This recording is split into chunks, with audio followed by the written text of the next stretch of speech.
Namaskar and welcome back to the Bhagavad Gita online classes with Mrs. Jaya Rao. After a short break, it's wonderful to reconnect with all of you. Exciting news for our UK audience. Jayaji will be in the United Kingdom from 12th to 22nd June.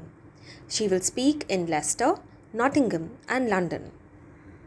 Join her to turn stress into strength and routine into inspiration. If you are in the UK or know someone who is, this is a special opportunity to attend her talks in person. Visit vedantavision.org to find a talk near you. For updates on the latest talks, click the link in the description box to join Jayaji's UK WhatsApp community. Now, let's get back to the wisdom of chapter 3. I invite Jayaji to continue with verse 9.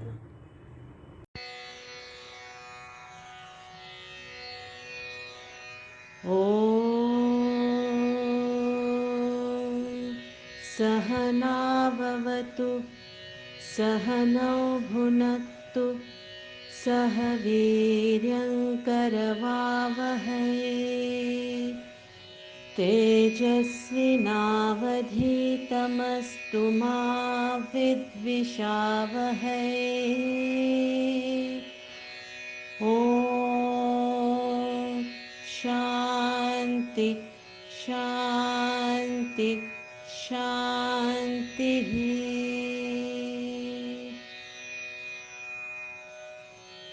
See, most of us work out of compulsion because you have to.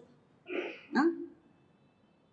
Whoever you are, you get up and go to office because you have to. You have to earn a living, you have to pay your bills. Drudgery. Then, of course, there are people who work for money, and that can be a driving force. Like yesterday, an 87-year-old man was telling me that all my life I have had that drive to work, to do business, to make profit, to make money, to travel, to shop, to buy things.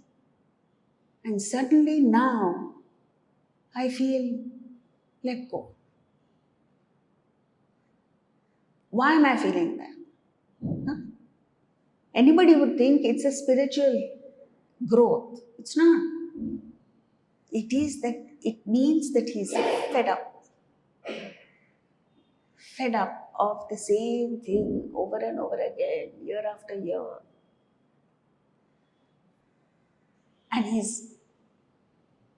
nothing gives him pleasure anymore. You reach that stalemate because of selfish activity again. So right from childhood onwards, this selfishness, first of all, we have inside us. And then it's promoted. Isn't it? Unselfish thought is not even injected into your system. Never.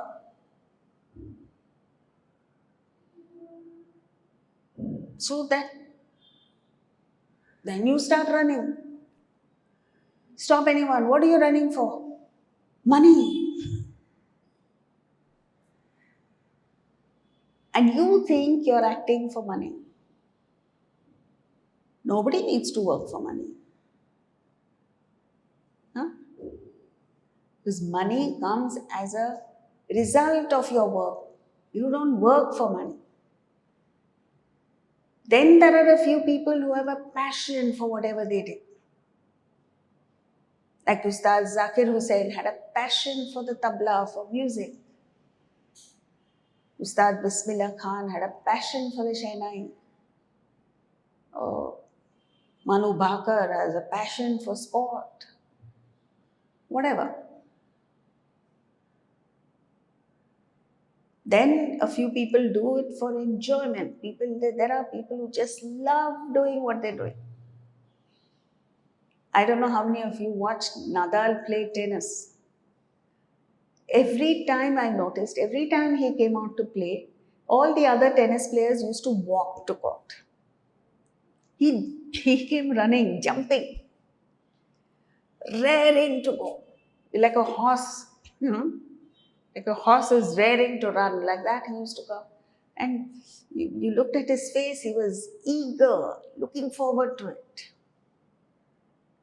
That's how you should work, for the love of it, or because you enjoy it.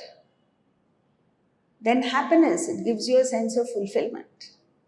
When you come home after a hard day's work and you've really done your best, there is that sense of satisfaction. It's called krita kritya, means what had to be done has been done. You know, that quiet sense of satisfaction. Then there are a handful of people who work to serve others. Very few, but there are. They serve a cause, they work for the betterment of science. I read this morning about a lady in France in the 19th century who was not even allowed to go to university because she was a woman. And then so she pretended she was a man. She gave herself a man's name. And so her teacher, professor in college, did not even know that she was a woman. And when he discovered that, she was afraid that he would say, I'm no longer going to teach you. Fortunately for her, he was excited that here is finally a girl who wants to do research in science. So he helped her. And she fought against all odds to emerge successful. And she just loved science. It wasn't that she wanted a Nobel Prize or anything in it. Just the thrill of discovering things. Some people work to evolve, to become a better person. Like there was a Brazilian lady who came all the way to India to study the Bhagavad Gita. Can you imagine? And this was in the 1960s. Then there's a man in California who was backpacking in Europe. And before that, he was in San Francisco. And someone just bumped into him, another man, and said, "What are you doing here? Your guru is waiting for you in India." He said, "What? I have no guru, I know nobody in India." So he thought it was strange.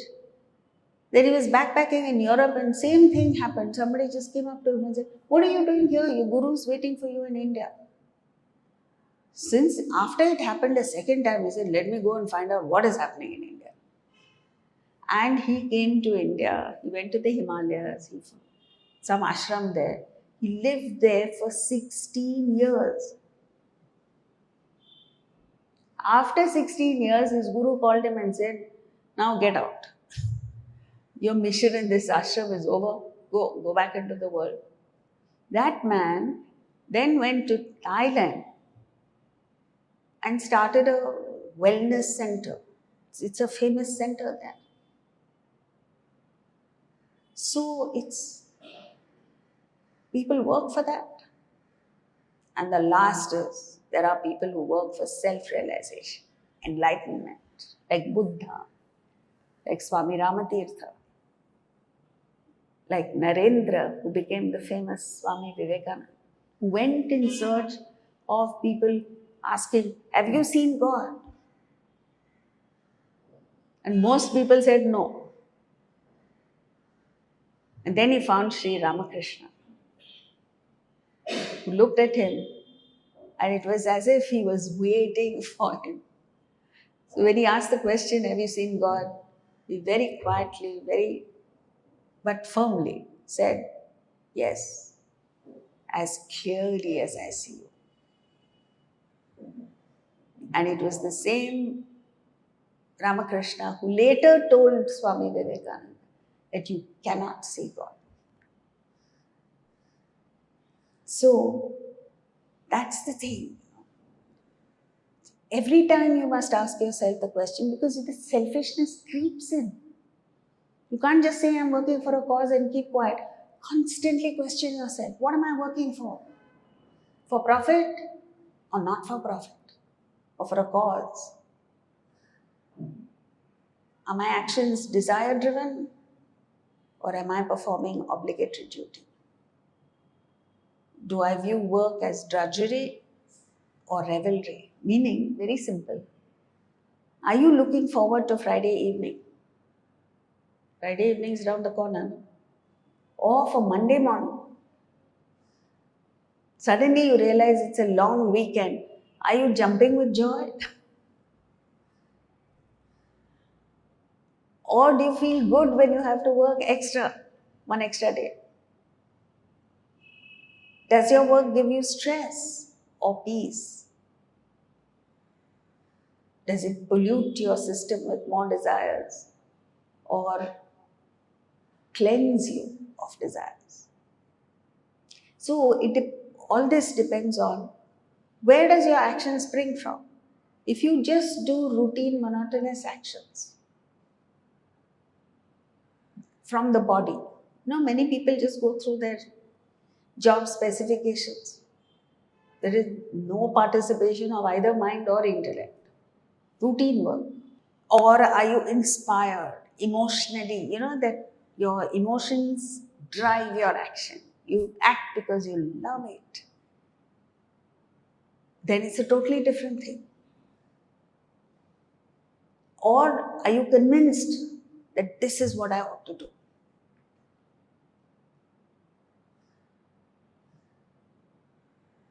Or is it your conscience telling you this is the right thing to do? So, you're working for truth. You're working for justice. It's a totally different thing altogether. So, in the last verse that we did, verse 8, we spoke of niyatam kuru karmatva. Perform your obligatory duty. And now, verses 9 and 10 are the most fantastic verses that speak of how you should perform action. You're lucky to be here today. Verse 9. यज्ञार्थात् कर्मणोऽन्यत्र लोकोऽयं कर्मबन्धनः तदर्थं कर्म कौन्तेय मुक्तसङ्गः समाचर. O Kaunteya, son of Kunti, very affectionately he calls him Kaunteya. Because Kunti is like his own mother, so Arjuna is like a brother to him. It's an emotional address. Perform action for yajna, sacrifice. Free from attachment. Mukta Sangha. The world is bound by non-yajna action. So this concept of yajna has driven Indian thought, activity, society for centuries. Because yajna is an ancient Vedic, in fact pre-Vedic ritual where there is fire worship done. So in the Havan Kund, you've all seen a Havan Kund, right? You start a fire, the priests chant mantras and start a fire. And all the participants come and offer ahuti into the fire. Ahuti, ghee, grain, pieces of wood, any inflammatory substance. And when the ahuti is offered to the fire shoots up. The fire is ignited. And the belief is that fire god, Agni, has been propitiated and Agni is blessing the participants. And when all the fuel is consumed, all the ahuti is put in, it becomes ash. This ash is distributed equally to all participants. And then the ritual is that they go and visit the temple. So, especially in a country like ours where it's hot most of the time, this performance of yajna is you associate it with an unpleasant experience because it's hot, there's smoke, the smoke gets in your eyes, the whole thing is unpleasant. But the concept behind it is so pure, so fantastic that we should all learn this word yajna, understand the concept of yajna and start performing yajna. That's what he's saying. Perform yajna. What is this yajna? So the Havan Kund represents the ideal that you're working for. The company you work for, society, maybe the larger community, the nation, the world, as far as you can conceive. And when you offer, what is ahuti? Ahuti is your talent, your abilities, your strengths, your passion. You offer that into the ahuti, means you work in a spirit of service and sacrifice for a higher ideal. Then what happens? Agni is kindled, means the profit potential of that organization is kindled. The organization makes huge profits, the country does well, the community is prospering, everybody does well. And fire god blesses you, means in return you become prosperous. Isn't it? You work for a company, if the company makes profits, you are the first person to benefit. The country does well, all citizens benefit. The world does well, all world citizens benefit. So this is the concept of yajna. You work in a spirit of service and sacrifice for the cause blesses you with many, many more times. There is a multiplication effect. And then what is it? This you must perform free from attachment. What is attachment? Dependence. What is attachment? Selfishness. And then you get bound. Because of attachment you get bound. But when you do it with a detached attitude, where you are not clinging, you understand the scheme of things, you understand why you are doing what you are doing, then you get liberated. This world is not for non-yajna activity.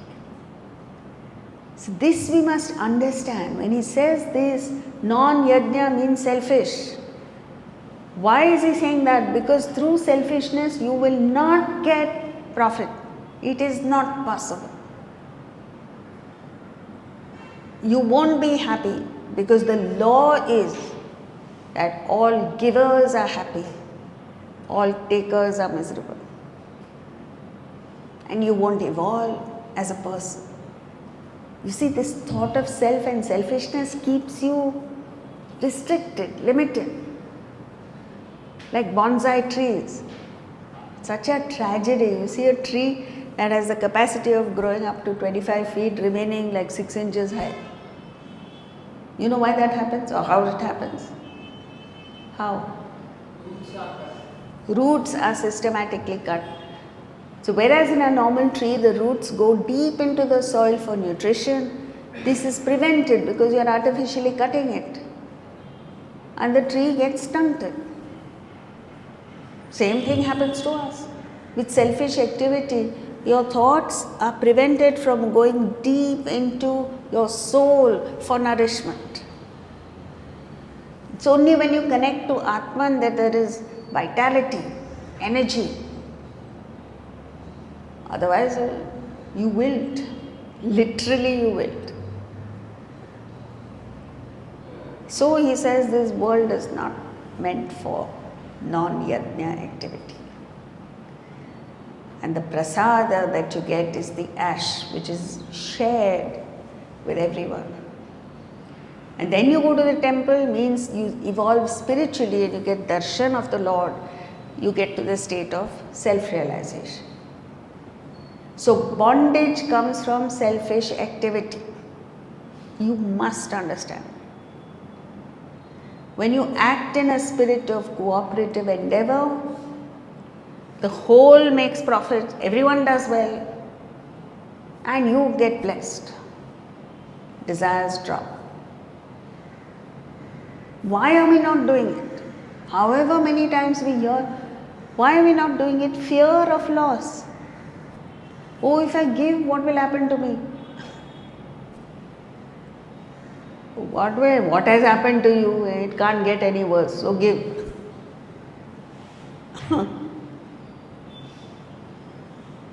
Yajna gives prosperity, happiness, and spiritual growth. What more do you want?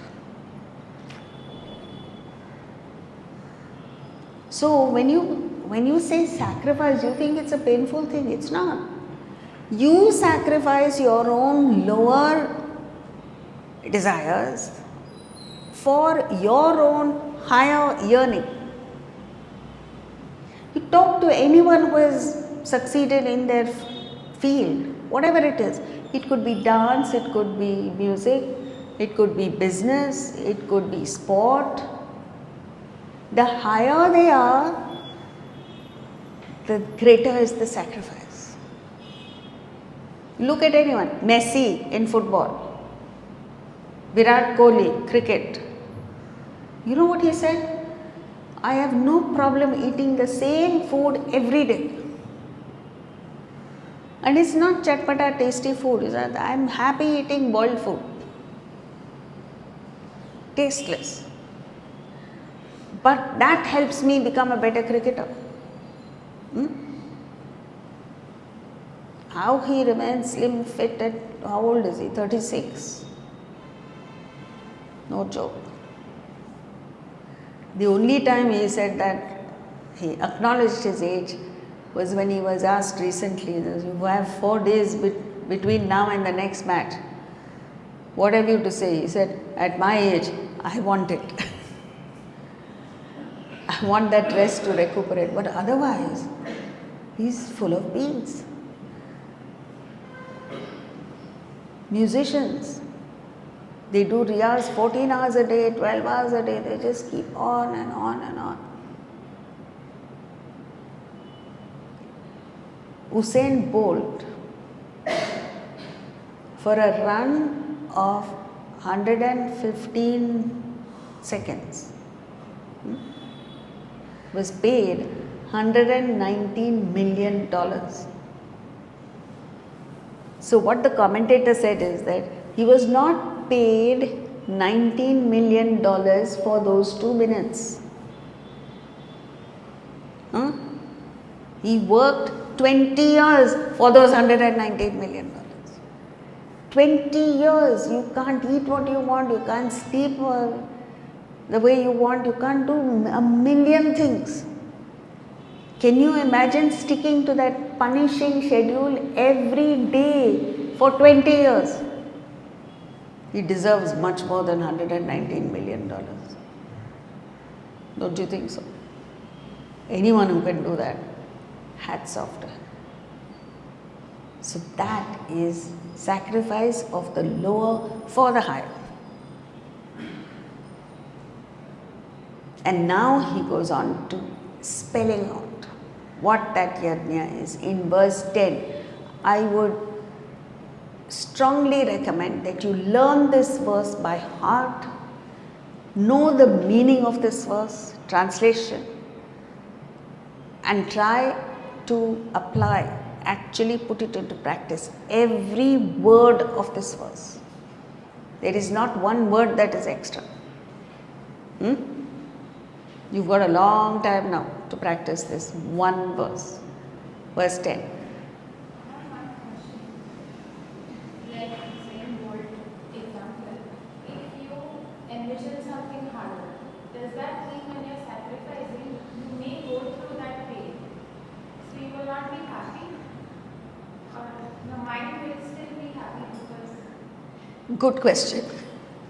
So she's saying, when you sacrifice the lower, like Usain Bolt, 20 years he put in that hard work.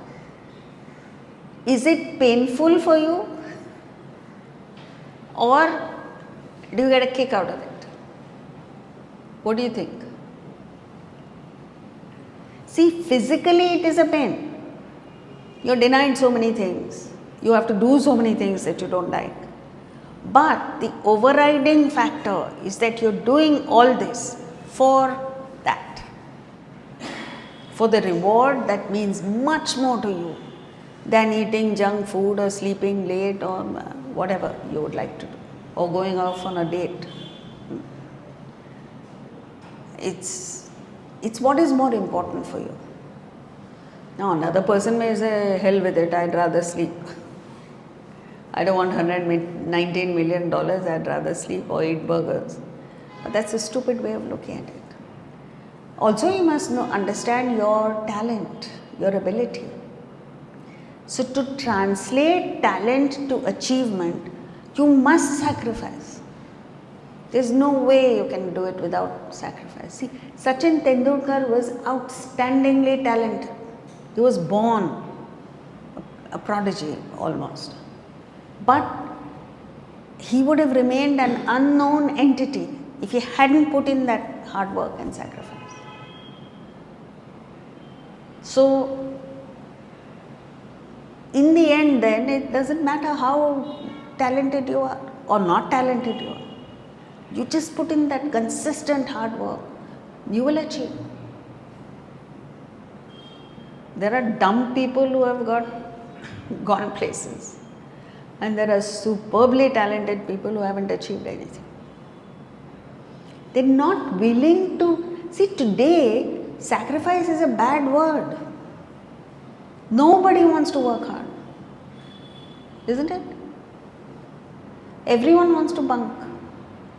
Everyone wants to avoid work. It's a bad word. Work has become a bad word. But so you must compare yourself with people who have achieved. So look at the Chinese, this car that they have manufactured, what is it called? Build Your Dream. BYD. It is giving Mercedes, BMW, Tesla, all these a run for their money. They're getting nightmares. Have you ever heard of Mercedes or BMW giving discounts? They've started it. Why? They're scared of this car. It is miles ahead of the best that the West has manufactured. Why? They just work hard. It's in their genes. Amazing, guys. So nobody can keep them down. America is trying their best to put tariffs, put all kinds of things to hold them back. Impossible. And we are the exact opposite of China, unfortunately. So people compare us as it's like comparing an ant with an elephant. No way will we compare. So that attention to detail, that commitment to perfection is not there. The concept of perfection is not there. See, you go to a doctor, he's not interested in your getting better. What is he interested in? Which test can I send the patient for? Do CT scan, MRI, this, that, and come back. You know, when you enter a hospital, you feel like a goat being led to the slaughterhouse. Seriously. Because that's how they treat you. Where is that? And where is, in my childhood, I remember the immense respect and love and adoration that we had for doctors. Doctor was like God. Now, every test that the doctor asks you to take, you're thinking, why? Why has he asked me to take that test? Like someone told me, you're a fool for having faith in a doctor. Question? And I'm beginning to think that. Because the other day I went for a test, without asking me, he's telling me I'll put an IV thing in your system. I said, for what? Luckily I was alert. I said, for what? To inject a dye into your system. I said, I don't want any dye in me. No, the test is like that. I said, I don't care. I don't want the test if it means injecting a dye. And when I was assertive, he said, where is the prescription? He looked at the prescription. It was not required. Now, if I had kept quiet, he would have injected that dye. I would have been given something to swallow. All are bad for the system. And of course, their price would have gone up. So, you go to an architect, same story. You go to an engineer, same story. How does it work? And then they talk of comparison with China. Impossible. In 100 years, you won't come anywhere near China. I'm not saying they have the right attitude, but at least they have that commitment to their work. And that is fantastic. You go to a Chinese tailor, there will not be one stitch out of place. You go here, I don't need to tell you what happens. One sleeve is tighter than the other, and he will justify it. So that, you know what it means? When we go back home, we must try and make every action that we perform as perfect as possible. Perfection is out of the question, but at least have some attention to detail.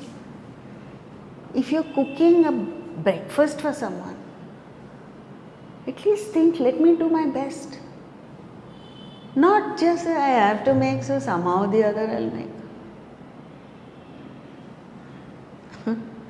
If you have to send out an email, think. It doesn't hurt to think. Think, what am I trying to convey to this person? How best do I convey it? In as attractive a manner as possible. Where the other person feels like reading your mail. I can tell immediately when a mail has been written without any thought, and you have just copy pasted from 3 different mails and put it together. It's like khichdi. The recipient doesn't feel like reading it. And 3 typos in that. Disgusting.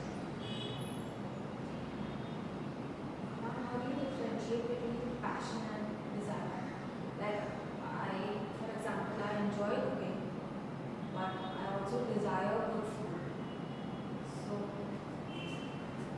what is wrong and what is right? When you have a passion for something, first of all, it is beyond you. It's not you. It's not linked to you. Like we give the example of Zakir Hussain was completely dedicated to the tabla. He worshipped it. That is passion. And he said it's like Saraswati. To him it was worship. It was not a profession. So that is passion. But, okay, same tabla. It's very interesting. A young tabla player, a student, went very excitedly to Ustad Zakir Hussain and said, I got into the Guinness World Record. For what? For playing tabla all night long at, what is that? Gateway of India. So Zakir Hussain looked at him and said, at least you should have gone and played in a mandir. Sat at home and played. What is this nonsense? What Guinness Book of World Records? He had that passion. You see the difference between the two? This guy is a desire. He had passion. So it could be for anything.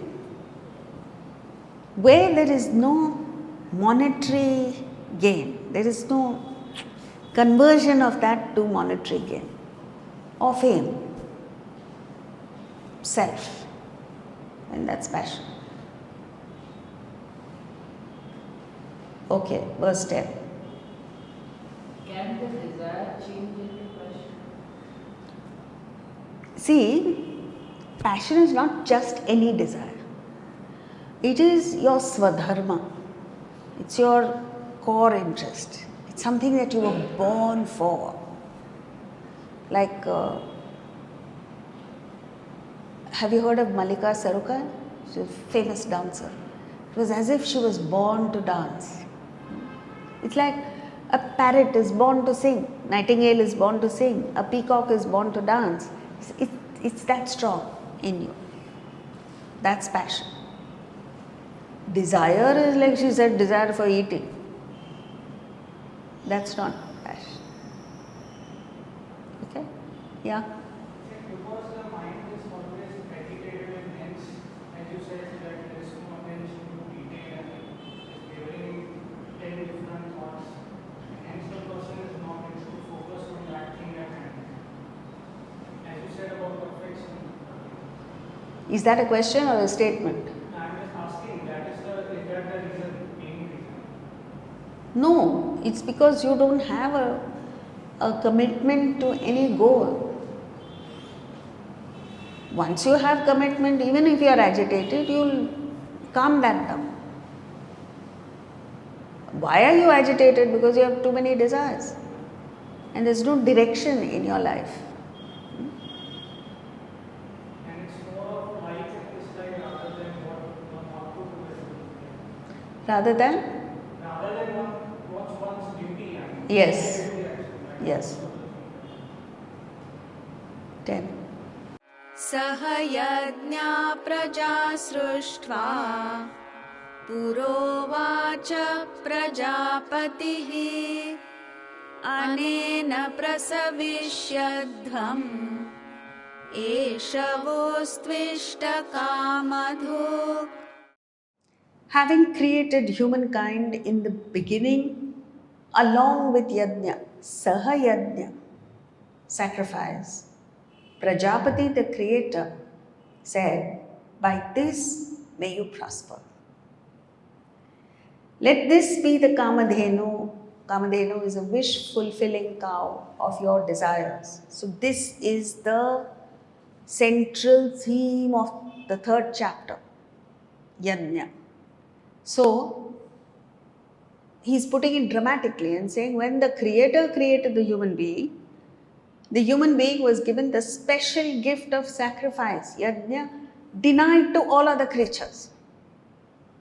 That's true because only the human being can consciously sacrifice for another. No other person can do that, no other creature can do that. You see, in other species, there could be the mother and the offspring. There's one bowl of food, both will go for it. But the human being, oh my God, what sacrifice. In the Tale of Two Cities, he changes places. What is his name? I forgot.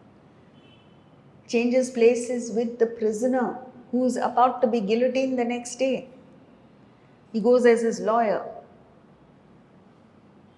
And he's carrying smelling salt, so he makes him faint and quickly changes the clothes. Calls out to the guard and says, "Guard, my lawyer has fainted, take him out." The only person who has seen this is a 16-year-old girl in the opposite cell who is afraid to die. She also is going to be guillotined the next day.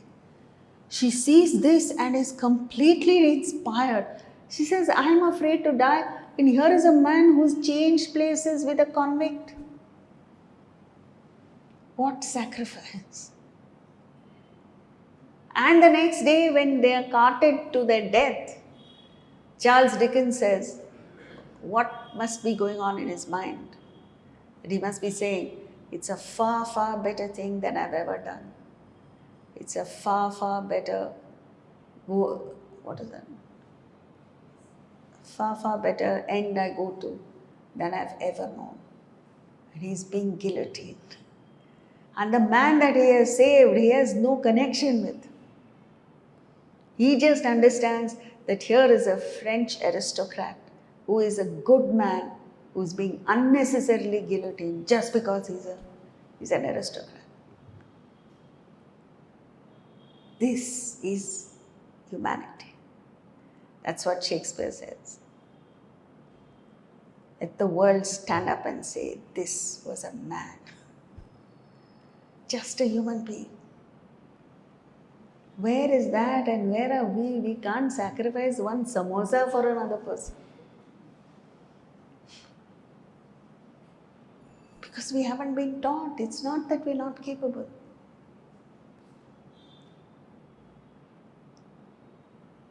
Let this be the Kamadhenu. Kamadhenu is the mythological cow residing in heaven that fulfills all your wishes. So don't go looking for Kamadhenu. Here he is saying, sacrifice is Kamadhenu. It is so true.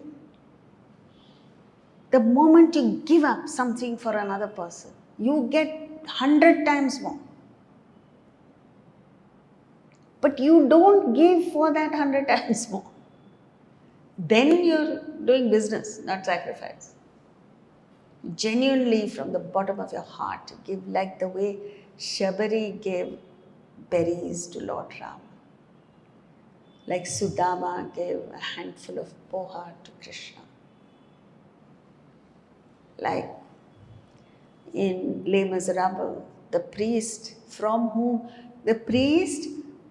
who gave food to the convict who had escaped from prison, who gave him a warm bed to sleep in for the night, and who deceived him by stealing his silver plates. And when the police catch him and bring him back, he looks at the policeman, he looks at this convict on the floor and says, what have you done, my son? I had gifted those plates to him. The policeman was so bitter. They knew he was lying, but they couldn't do anything. And after the police left, he picked up the gold candlestick stands, which in his foolishness he had not seen. He gave them to the convict and said, as if life is to give, my friend, not to take. What a thing. It makes your hair stand on end. Life is to give, not to take. Even if you give thoughtlessly, if you think you should give 10, give 50. Problem is we don't think of giving only. That is the problem. Instant, that moment, you are enriched. And long-term results are there. And you evolve, you just grow into a towering personality. Your growth in life, in every which way, materially, socially, spiritually, is measured by how much you give. And don't misunderstand me, please. I'm not talking about money. It's just the attitude of giving. That irresistible urge you must have to give, to share, to contribute. We just don't have it. It's like this tight-fisted to such an extent that when you die also, you die like this. What a life. So you must see, that is the value of good literature. whether it is poetry or prose or novels or whatever it is. We've just stopped reading. All you do is scroll on that rigid social media. Huh? And more studies have come up. 4 days you give chutti to your phone, social media, your brain changes. Do you know that? There are actual physical changes in your brain. Which now you know how destructive all of this is. But you will not give up. I see that the moment the class is over, you pick up your phone.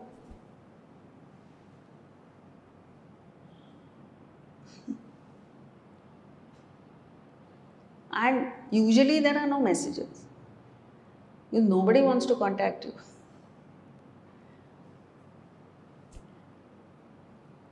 That is the thing. So the spirit of sacrifice pervades the whole universe. The sun gives valuable light and heat. Have you known of anybody getting a bill directly from the sun? Rivers give life, flowers give fragrance, clouds give rain. No element in nature works with a selfish purpose except the human being. And no element suffers from depression, high blood pressure, or mental health issues except the human being. The sickness in the head is directly correlated to this attitude.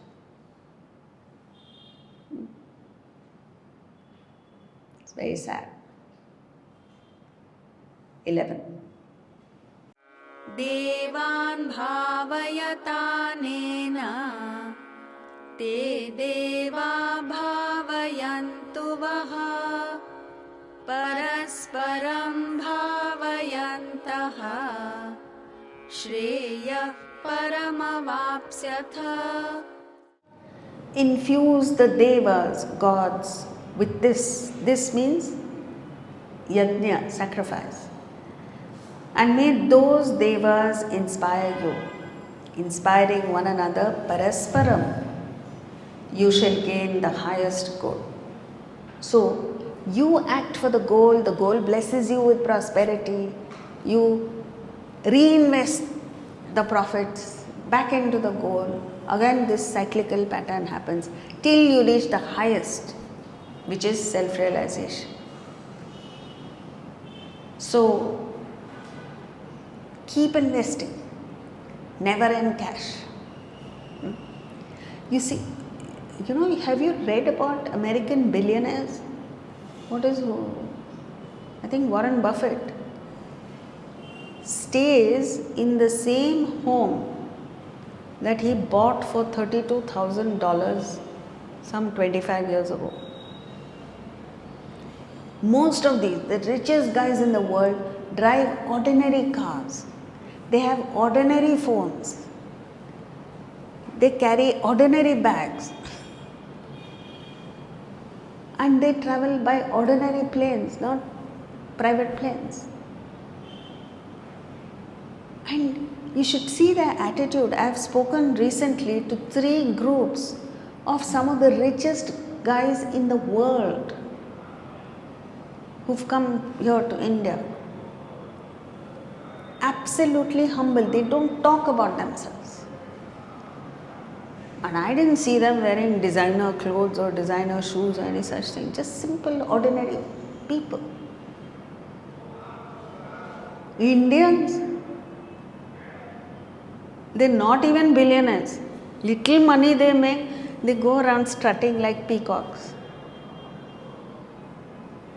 Talking loudly, rude behavior with people. What is with us? I don't understand. So that, and we are always encashing. So why do they lead simple lives? Because whatever extra they get, the profit, they reinvest in the business. They don't go on a holiday. See, I'm not saying you should be conjuice with yourself. That's not the idea. But just be simple. The belief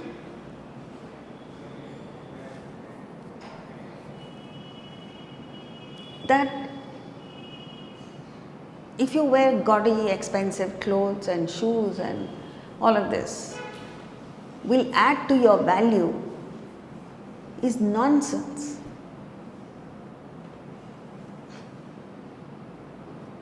Steve Jobs wore the same jeans and turtleneck t-shirts, ordinary,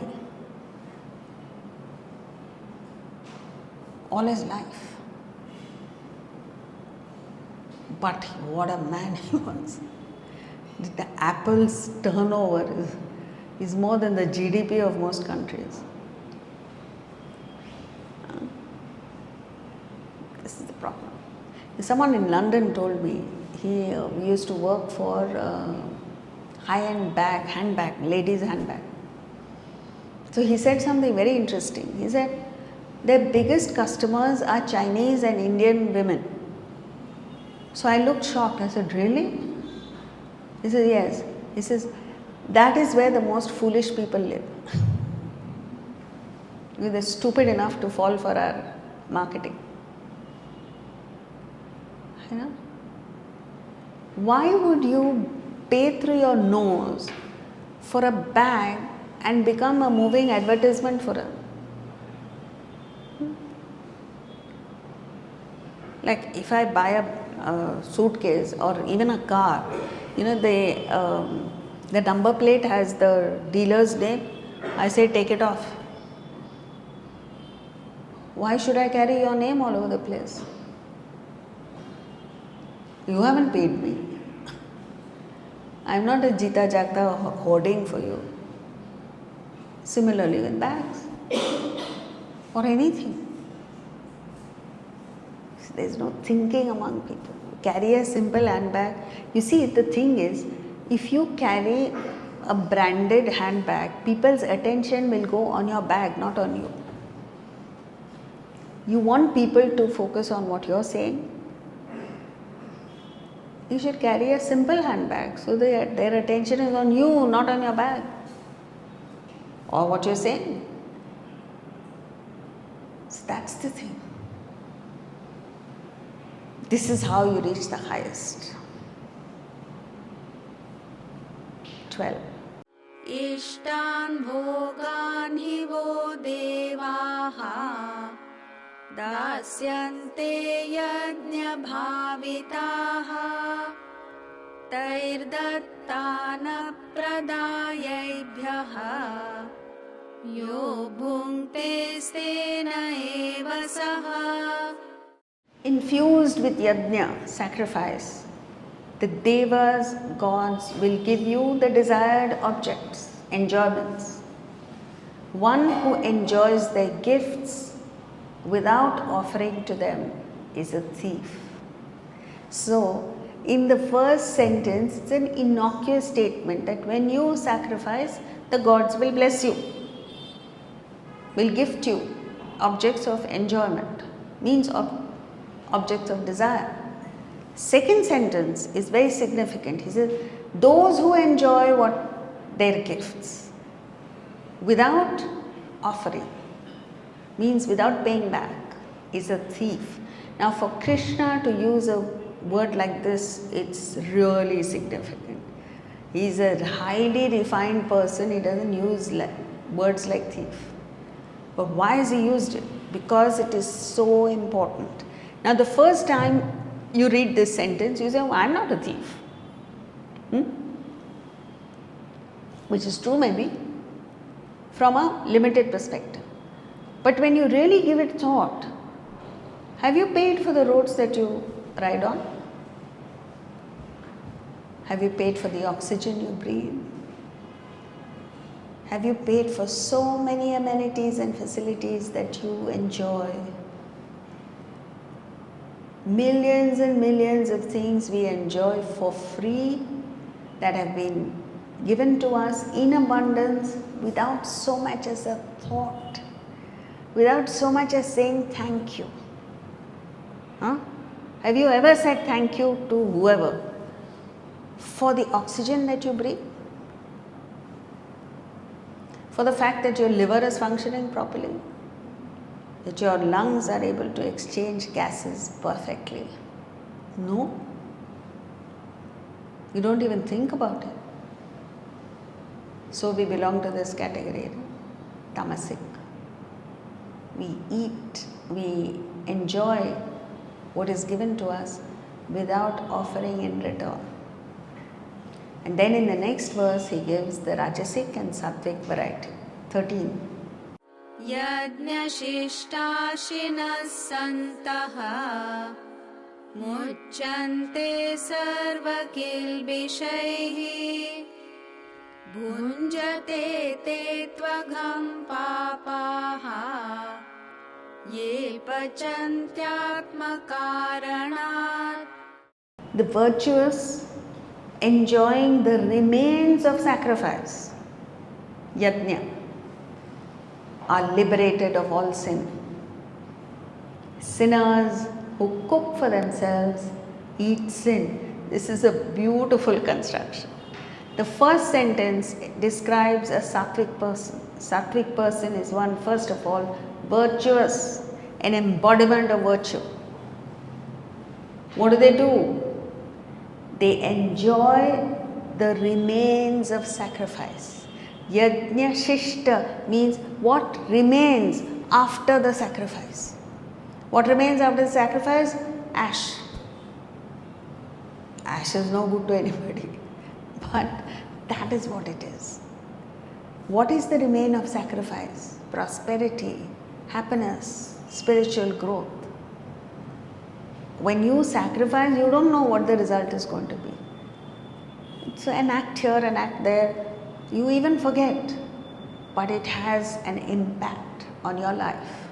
And if you make all your actions sacrificial, my God, what an impact. It is the most powerful thing in the world. It comes back to you as immense prosperity. Suddenly things start happening in your life. Good things. And then you're a happy person. You know, how can you describe what you must have paid to just wake up feeling content, happy? Have you experienced that? And whatever happens in life, you're a content person. That comes when you pay the price of sacrifice. If you don't pay the price of sacrifice, you'll be a stressed out person. So, tamasic person is a thief. Now we'll see what the rajasic person is. Rajasic person cooks but eats sin. How beautiful it is.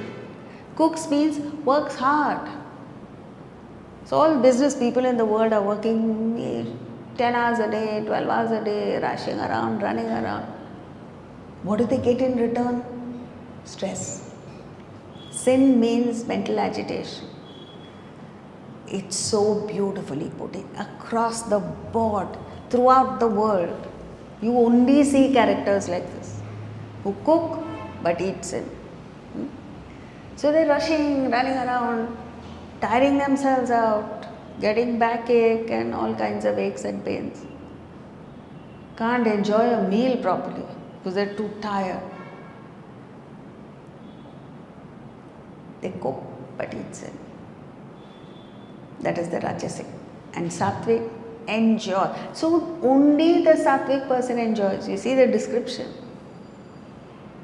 Sattvic person means Vedantic person, a spiritual person. He enjoys the remains of sacrifice. And the remains of sacrifice are very, very sweet.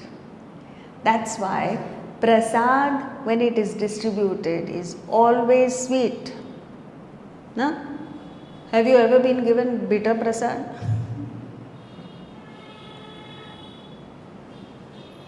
So when you work in a spirit of service and sacrifice, the result that comes to you is very, very sweet. So in the poem, The Pineapple and the Bee, the poet sees a beautiful, it's just an ordinary experience he has. He sees a bird, it's flying past, he sees a bee flying past a pineapple pudding that's freshly baked and kept there to cool on the windowsill. And there's a glass covering on it. So the poet says he perceives the fragrance as he passes and tries to get at it, but can't because the glass is there. Thus, having wasted half the day, he trims his flight another way. When he sees that, he is reminded of human pursuits. So, in the whole poem, the poet is addressing the bee. He says, "Methinks I said, in thee I find the sin and madness of mankind." Sin because it agitates the mind, madness because there is no logic in it. To joys forbidden, man aspires. Why forbidden? Because you don't deserve it. You get what you deserve, not what you desire. Consumes his soul with vain desires. Folly, the spring of his pursuit. Foolishness is the starting point of all your pursuits. And disappointment, all the fruit. Isn't this the description of each one of us? And then he gives two examples. While Cynthia ogles as she passes, the nymph between two chariot glasses. Alia Bhatt is passing by and a young man standing by the roadside gets all excited. She doesn't even know him. She is the pineapple and he the silly unsuccessful bee. The maid who views with pensive air the show glass fraught with glittering ware, sees watches, trinkets, rings and lockets, but sighs at thought of empty pockets. She sees all this, but doesn't have the money. Like thine, like the bees, her appetite is keen, but the cruel glass between. So he concludes there is always that cruel glass between us and the object of desire. Why? Because we don't deserve it.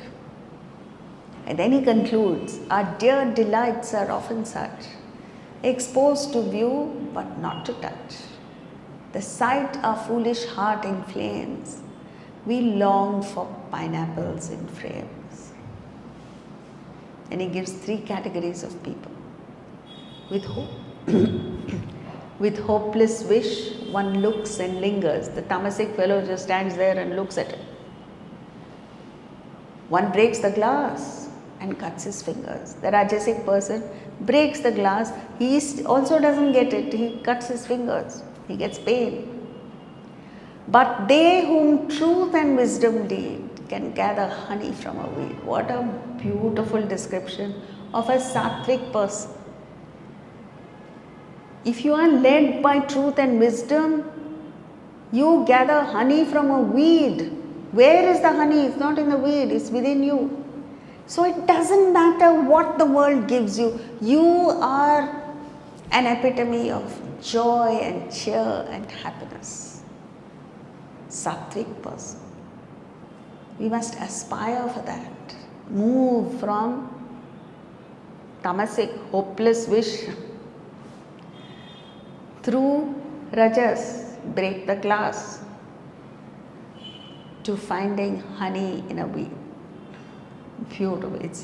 And this is an English poet, mind you. So it's not restricted to Indian thought. Anyone, anywhere in the world who has thought deeply on this arrives at the same conclusion. Thank you.